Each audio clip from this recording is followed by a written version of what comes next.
Hello everyone and welcome back to my channel. So my name's Katie and today I'm going to be doing my June wrap up. So I actually had quite a good reading month in June, even though I felt kind of like I didn't read that much. And I read a lot of novellas, so kind of feels like I read quite a lot of books, even though a lot of them were very short. But yeah, I don't know, I just like needed the high of finishing a book.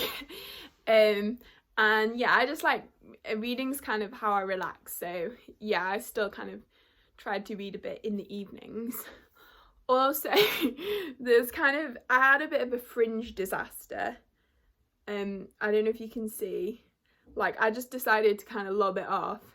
So now it's like very uneven, so kind of keeping it away.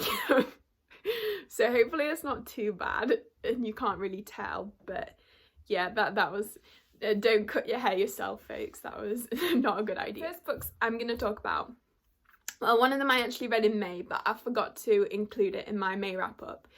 And I'm just going to include it here because, like, the first book I read in June was its sequel, so yeah. And that is Castor by Cinda Williams Chimer. So this is, I think, my third time rereading this series.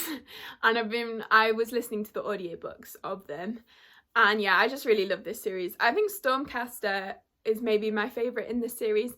I don't know, I just really like Evan, who's the main focus character from this book, and he's like a pirate, and yeah, I just really like him. Yeah, this one, I like how everything kind of really starts to like come together. And yeah, and then I also read Castor, which is the sequel, and I really love this finale. It's just, the Castor has these baby dragons in, and yeah, so the series has just one big dragon, and then in Castor you get the baby dragons, and oh, they're so cute. And yeah, I just really love them. There's like 6 of them, and oh, they're so cute. So and I just really love like how everything comes together. I just love all the characters, and there's some really interesting like different characters kind of pair up and like go on little missions together, and they're not the characters you would like think of to like put together, but they have such like great interactions, and I just really love everything.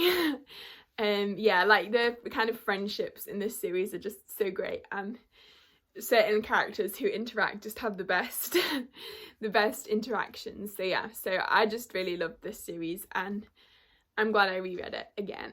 And I probably will reread it again, like maybe at the start of next year or something. And also I think it lends itself well to rereading as well, because it's like, I don't know, the more you read it, the more you like pick up on. Like there's a lot of hints in the earlier books. Okay, then next I read The Killing Moon by N.K. Jemisin, and I buddy read this one with the lovely ladies of Angela from Literature Science Alliance, Ava, Books Ava After, and Justine from I Should Read That.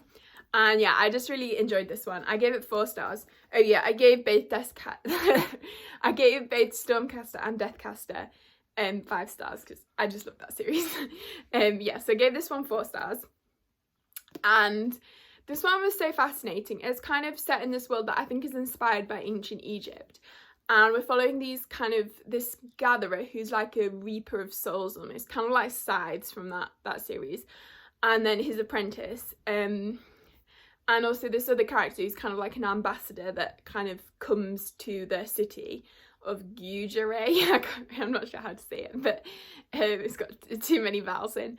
But yeah, so we're kind of following them, and there's this mysterious like reaper figure who's like gone a bit crazy, and they're trying to work out what's going on there. And this book just has such an interesting like discussion around the interactions between like religion and kind of like state, well, the prince and that kind of power thing. I don't know, figure. I don't know. Yeah, so it's just really interesting, and N.K. Jemisin's writing is so beautiful. Like you just kind of feel so kind of enraptured. No, is that the word? Mesmerized. I don't know. I'm just pulling out words here, but yeah. So I really love this one.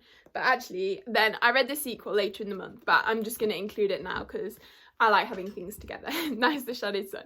And I love this one even more. I gave this one 4.5 stars. And there's a 10-year time jump, and we're following slightly different characters in this one.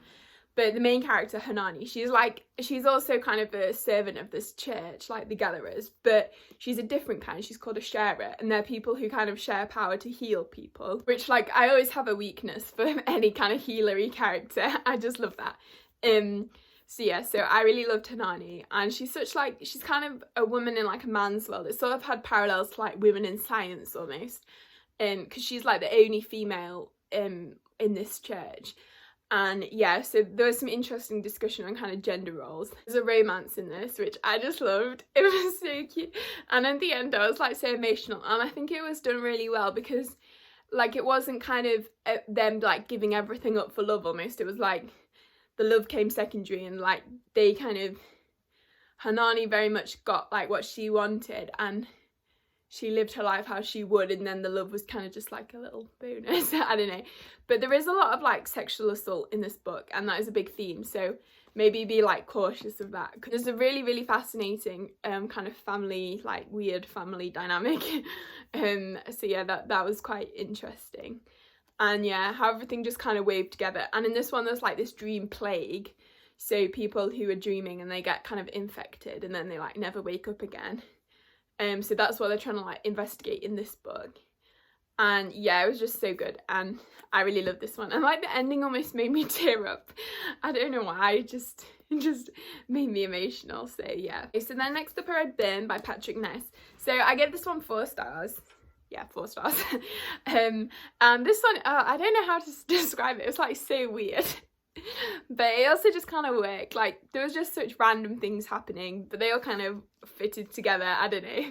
Like it's set in the 1950s. In this world there's like dragons are kind of normal, and we're following Sarah, who like lives on this farm with her dad, and they hire a dragon to do some work for them. So that's how it kind of kicks off. And then there's also this character Malcolm, who is in this dragon worshipping cult. And he gets sent to assassinate Sarah because, I don't know, there's some prophecy or something. And then Malcolm's also being hunted down by these 2 like Secret Service agents. So that's kind of the premise of the book. But then it all just gets a bit wild, really. But the writing, I really like the writing. I've never read any Patrick Ness books before, but I'm definitely interested in reading them again. And this book actually has one of the only cases of insta-love, which I actually kind of liked. I mean, I guess I would like more development, but it just kind of worked, I guess. I think if you don't like kind of like parallel worlds / like, there was I don't know if anyone's watched the like Arrowverse on the CW, but they're always bringing characters back to life through like parallel worlds. So like characters from a different planet, but they're the same like actor, but a kind of a different character, but they look exactly the same. That kind of thing sort of happens in this, so maybe if you don't like that, be a bit cautious. But it was still like really fun. It dealt with some quite serious topics as well, like racism especially, because well, it's set in 1950s America, so yeah, there's quite a lot to do with that. So yeah.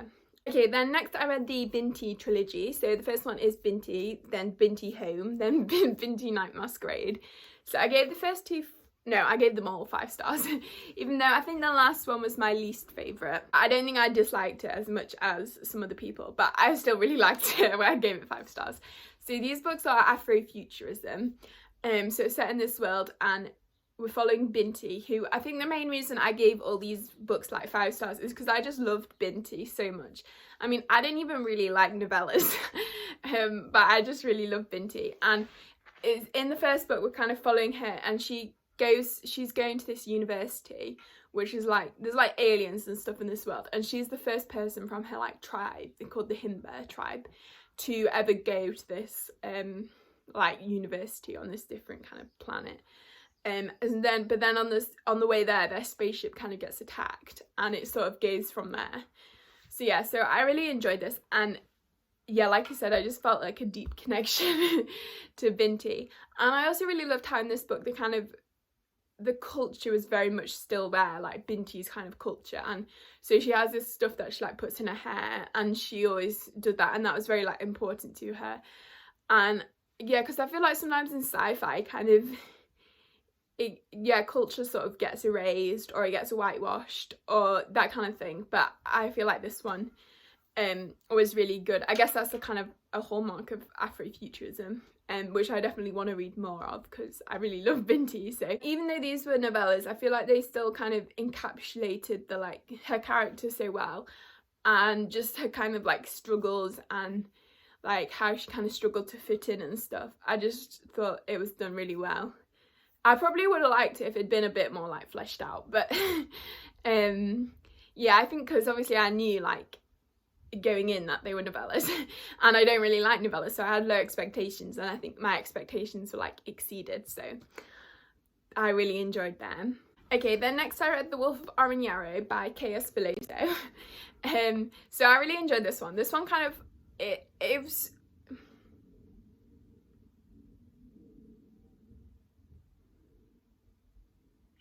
it follows this, it's very kind of different from normal like epic fantasy. I don't know, it follows this queen, Talion, and she's going to this like city where she I don't know if it's for like a political meeting or something, but then she kind of gets like lost. I don't know how to describe it, and she's like having to struggle back to like her kind of power, whereas normally you sort of have people who are like trying to struggle to power almost, but she's like already the queen of this like powerful country, but well, her husband's like, I don't know if he's gone missing or he was kind of exiled, I can't quite remember, but yeah, so yeah, she's trying to like survive in this city and deal with all this like politics and everything, and it's just a really like good ride. I really enjoyed it. I gave it 4 stars. And I think this one deals with like family dynamics kind of so well, because like she has a very conflicted relationship with her husband because she's gone to this other like city to find him. That's why she goes at the start. So yeah, and that's a really interesting like dynamic there. And also she's sort of dealing with like leaving her kind of son behind as a mother. And this I think is inspired by Filipino culture. And I mean, I'm not that, so I can't speak to like that representation, but I will link some like Own Voices reviews down below because I've heard that it kind of portrays that really well. So yeah, that's worth like bearing in mind if you are looking for that. So yeah, so I just really enjoyed this, and Talion is such a great character. And also there's this like kind of thief con artist character who I just loved, and he was great. He's probably my favourite character, but he also like had kind of a heart of gold. He was like meant to be a doctor or something, I don't know. I just really liked him. So yeah, so this is a great book. Then next I read another novella actually, which was The Silver in the Wood by Emily something or other. I'm really bad at remembering authors' names. So yeah, so I really enjoyed this one. It's quite short, but it was so like atmospheric. It's kind of set in this like forest woods type thing, and there's the main character, he's this like guardian of the woods almost, and then this like other man moves into this like manor house near the woods, and starts like wanting to investigate stuff in the woods. And yeah, it's kind of a mystery around that, and it's also a bit of a romance. Yeah, so I really enjoyed it. It's like such a kind of atmospheric read. Like I think the evening when I read it, it was like raining outside. It was just really like, yeah, it was really good. And I think the writing was very like beautiful as well, like kind of atmospheric. I've said that so many times, but yeah, and I think this would be a perfect book to read in like autumn. It kind of has that kind of feeling to it. So yeah, I think it's actually gonna get a sequel as well, which I'm quite excited for. I think that should be good. Yeah, and just the kind of like fae spirits of the woods, and I just really love that kind of thing. That's like one of my favourite things in books. So yeah, so I just love that. Okay, then next I read Calibans War by James S.A. Corey, and this is the sequel to Leviathan Wakes, and is the next book in the Expanse series, which I now own them all on audio because there was like this 2-for-1 offer, so I got a few. Yeah, so I'm excited to finish the series. But anyway, I love Calibans War. I gave it 5 stars. It was just so great. I loved the new characters, so Bobby and Avasarala. Avasarala's just such like she's so great. She's just a complete icon. I love her in the TV show, and I think I loved it even more in the books because she like swears all the time. And yeah, I just love like kind of the powerful like political figure. And yeah, she's very much used to like cunning and stuff to get what she wants. So I really like that. And then you have Bobby, who's like this Martian marine, and she's kind of undergone a traumatic event at the start of the book, and she's like the sole survivor, so she's kind of dealing with like PTSD throughout the book. And then you also obviously follow the Rossi crew from the first book, and I love them all as well. I really like this storyline with like, so there's this planet called Ganymede, which is like the farming planet. Is it a planet or a moon? I think it's one of Jupiter's moons, but anyway. Yeah, and just this kind of, there's a mystery going on with these children who keep going missing. And yeah, I just really liked it. I think there's just something about sci-fi books on audio that just really get me, because I love listening to Skyward on audio and the Red Rising series on audio. So yeah, I just love my sci-fi on audio series. But yeah, I really enjoyed this one, and I'm excited to see the next book, because I don't know, I'm interested to see what, like, from the TV show and stuff. Yeah, anyway. So then I read another novella, and that is All Systems Red by Martha Wells, and that is the first book in the Murderbot diaries. I enjoyed this one. It was kind of fun. I love Murderbot. I don't know if it's a he or a she, because I always I had it in my head that like they were a she, but then hearing other people talk about it, they always say he, so I don't know. But yeah, so they're so funny. They're like, they don't want to do anything, they just always want to be like watching their little, they download loads of these like soaps, and that's all they want to do, just watch them. Which I thought was kind of cute. So I gave this one 4 stars, mainly for Murderbot, because I don't know, the plot was kind of, it was cool, but I didn't absolutely love it. I feel like, yeah, it suffered from being a novella maybe. I feel like we didn't get the full chance to like explore it, but it was still like a really quick and fun read. And yeah, I'll probably read the rest eventually, because I just really like Murderbot. Okay, then next I read Rosewater by Tade Thompson, and this one was so like cool. It was like, it's set in Nigeria in 2066, and it's like there's this alien biodome, and once a year it kind of opens and like releases this thing that heals everyone around it, but no one knows like what's inside the dome or anything about it. And we're following this character who's sort of like an investigator, kind of, yeah, for the government. And like a spy, kind of, that kind of thing. Oh no, interrogator, that's the word. Yeah, because he can like, he's like almost sidekick, like he can see into people's minds. Yeah, that's the definition of sidekick. So yeah, so he can do that. So he like works this side job for the government. And yeah, it's just kind of following him, and there's this like mystery around the like alien biodome, and yeah, it's all a bit it's like, it's very kind of wild. Like, it's kind of a weird book, but also I don't know, I really enjoyed it. It's sort of like one of those, I like weird books that just kind of work. Similar to Burn. And yeah, and there's just some really interesting like, yeah, contemplations, I guess, on the world and like humanity's future. And I really like the relationship in this as well. It's not like a main focus of the story, but I thought I really liked how it was done. But there is definitely some like very weird metaphorical moments, which yeah, I'm not quite sure about those, but I still really like the book, the like more down to earth bits. And yeah, I'm excited to continue the rest of the series. I've got them there, so yeah. That's that one. Oh, I gave this one 4 stars. 4.5 stars. Yeah, 4.5. It's kind of a thrillerish sort of, it's more of like a, yeah, like a mystery thriller as well. So yeah, I would say it almost leans more towards that than sci-fi, because it's very much like grounded sci-fi, I would say, rather than anything like in space. So yeah, so that's that one. Okay, then next I read A Memory Called Empire, which I gave 4 stars. So I really enjoyed the story in this one. I think my criticism why I didn't get like 5 stars was it was quite dense in parts. Like, it was a bit of a struggle to read sometimes. But I really enjoyed it. We're kind of following this character who, she goes to this like she's like an ambassador for her little kind of space station. And she goes to like the heart of this empire to investigate what's happened to her predecessor. When she's there, she gets sort of very involved in the politics and this like mystery that's going on.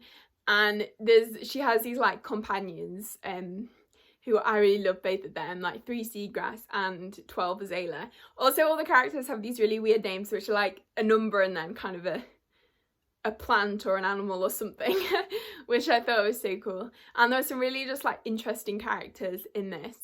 I thought they were all like so fascinating, and you really want to like keep reading to find out like the mystery that's going on and like who killed who. Well, it wasn't all like, was it a killing or was it like something else? And yeah, it's all very like confusing, and there's, well, not confusing, like convoluted. I can't talk today, but yeah, so there's these devices that they have that can like implant other people's like consciousness into people, and that's the technology from the main character's like what's her name, Mahit, her station, and they don't want anyone else to get this technology, so that's kind of another like plot line.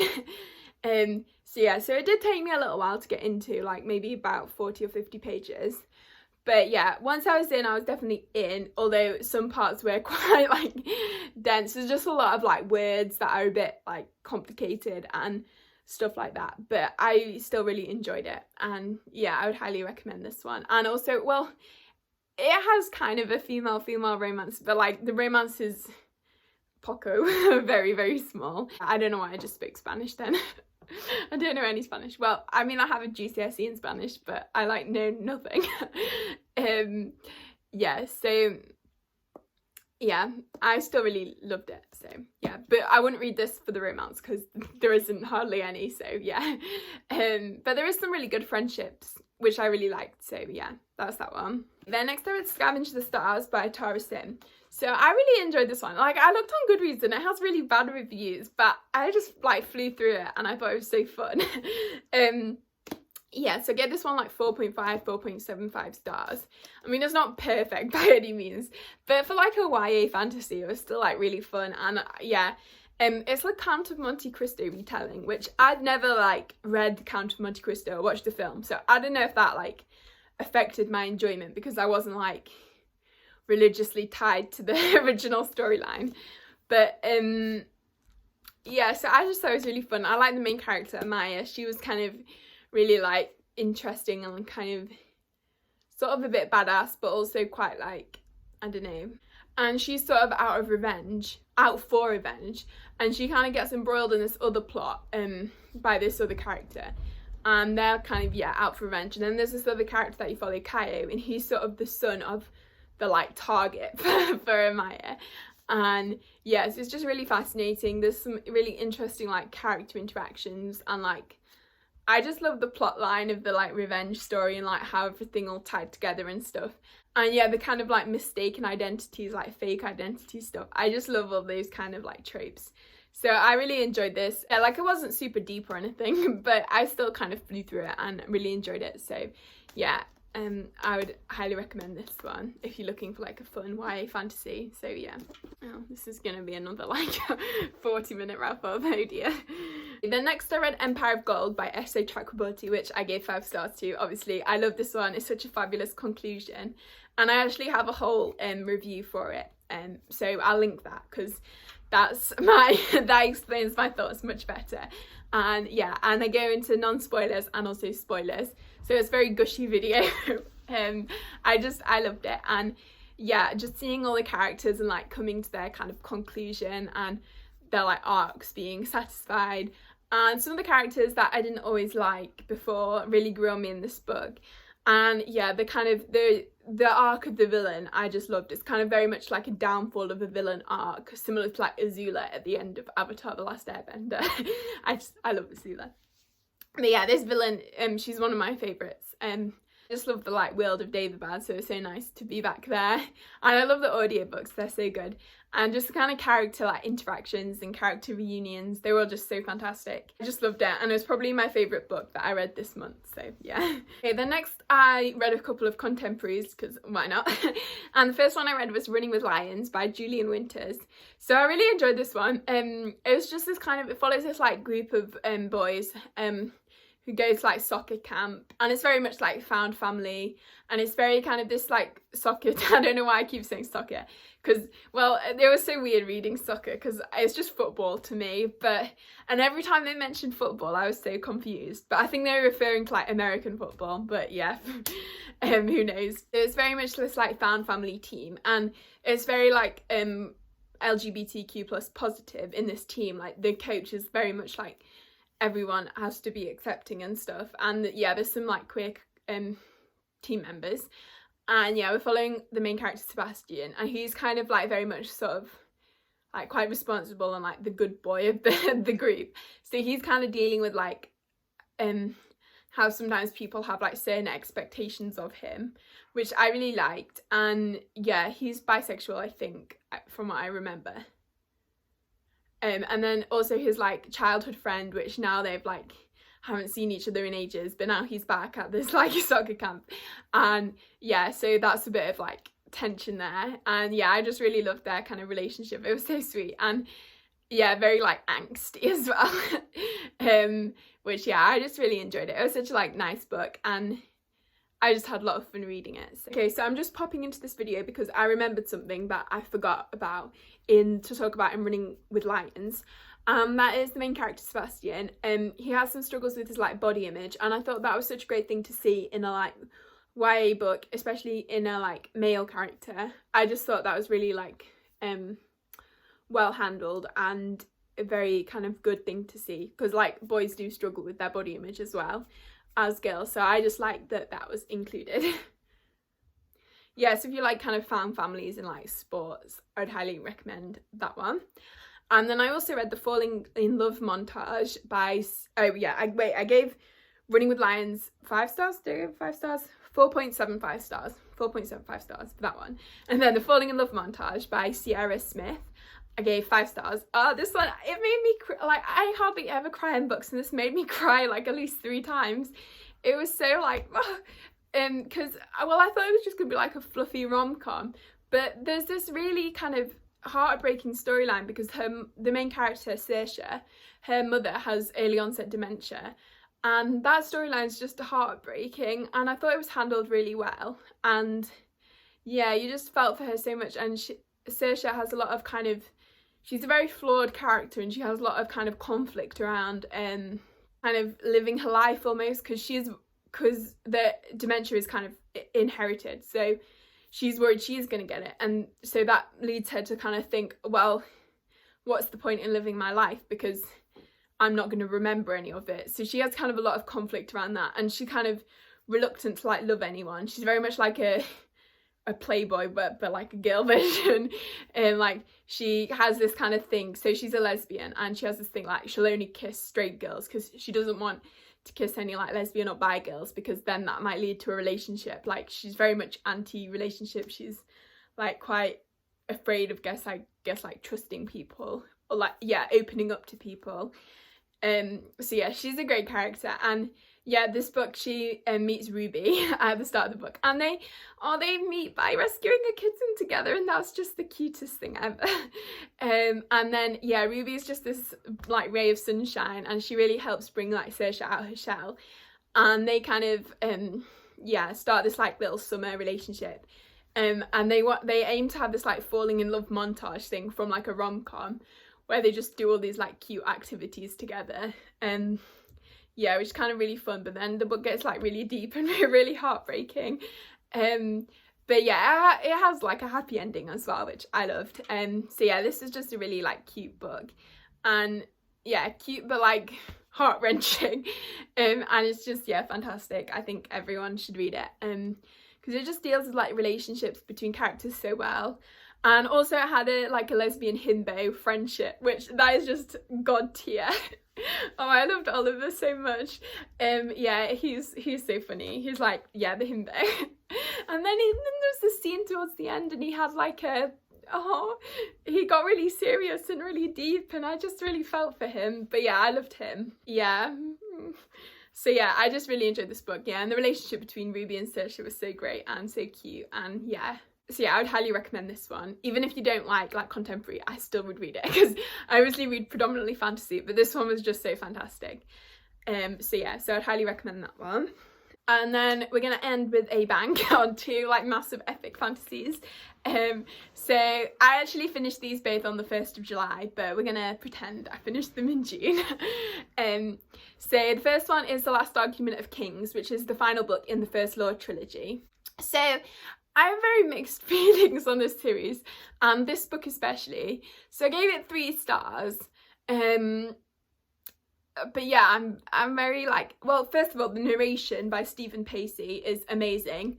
Like, I would give his narration 5 stars. Because yeah, he's just, his voice for Glockta is so good, and he does this, like, Glockta has this little inner monologue thing, and he distinguishes between that and his like spoken words really well. And yeah, he just gives the characters like so much personality and stuff. So yeah, I think his narration is what kept me like reading these books, because yeah, they're really good. But I just feel like, I don't know, like, I was sort of, actually in the first half of this book I was feeling like, oh, maybe this will be my favourite in the trilogy. But then some things happened, especially with Giselle, one of the characters, and I don't know, like, I really didn't like it, because I feel like Giselle was kind of growing, but then he sort of turned a bit abusive towards his like new wife, and that really sucked, because especially in like the first book, he is the one who's kind of like looking after Ardy from her abusive brother. So I feel like, why is he doing that? Like this like power kind of dynamic thing.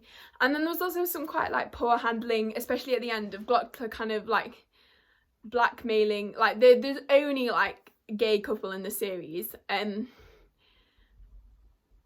yeah, and Glockta sort of, I don't know, I like Glockta, but then that just really made me like, yeah, couldn't he have done it with like a, yeah, I didn't like that. And yeah, and also Pharaoh as well towards the end. I mean, I've never been a huge fan of her character. She sort of, I feel like, I don't see why she's a woman, kind of, because she just, yeah, I don't know. Yeah, the female characters kind of annoyed me, because the only like main 2 are Pharaoh and Ardy, and Ardy's just like this kind of drunken mess, and I feel like she's only sort of there to be like Giselle's like sex thing, and yeah, so I didn't like that. Although towards the end she kind of maybe redeemed a bit. I did sort of like her ending with Glockta, but yeah, and then Pharaoh, like, I feel like the only reason she's a woman is so Logan can bang her in the second book. But yeah, I don't know. And how towards the end she sort of went like almost a bit mad, I don't know. And like she's the only like main female character. I didn't really like that. But then I also, it's kind of well written, this series, and there was some sort of, I don't know, interesting like philosophizing. But I think ultimately it just frustrates me, like, no, it's not the lack of plot, it's the kind of lack of character growth almost, which I guess is sort of realistic, but I don't know, I just didn't really like it. And although I did really like Baez, like he's this kind of wise old like wizard, but then he sort of gets a bit evil. Well, not evil, but like, yeah, he just sort of gets a bit, he's very like a kind of power behind the scenes sort of character. Yeah, so I liked him. And I did generally like Glockta, even though he did some questionable things. But yeah, so yeah, I had kind of mixed feelings on this series. I don't know if anyone's like read the spin-offs. The only one I'm really interested in is Best Served Cold. So maybe let me know in the comments if you think I would like that. Yeah, I'll obviously listen to the audiobook because it's Stephen Pacey. I would be interested to know if people think I would like that, because that might be the only one I would be interested really in reading. So yeah. And then finally, end on a positive, and that is Malice by John Gwynne. And I gave this one 4.5 stars. Just because I feel like, I mean, maybe I would have given it 5, but it just took a little while to like get into and be like fully invested. But it was like, it's kind of a dark fantasy, but it's also really wholesome. And I think the main reason for that is maybe because we're following Corbin, who's like, he's about 14. And he's just so precious. He's like, aww, I love him. He's very much like the kind of hero, like classic fantasy sort of character. And yeah, I think Nicole from Nicole in the Book said he reminds her of Jon Snow, which is so true.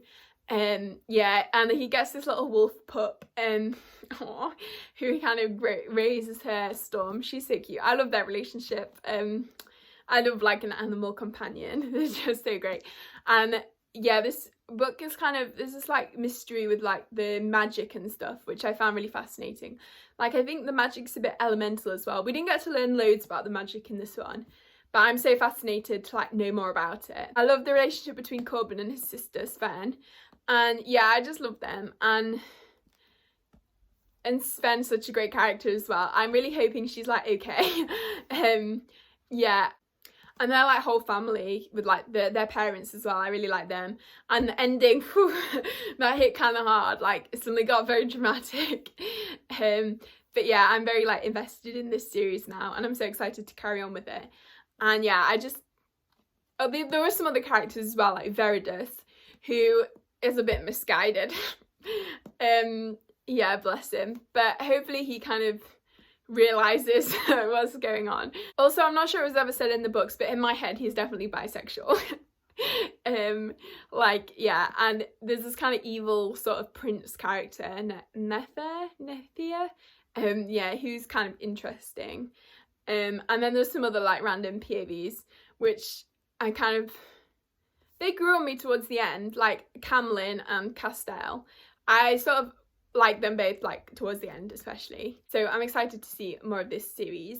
So that is everything. So thank you so much for watching. If you watched this whole video, I'm sorry, I just like chatting. Yeah, so I hope you enjoyed the video. If you did, please give it a like and consider subscribing if you haven't already. And I hope you're all having a great day, and I will see you next time.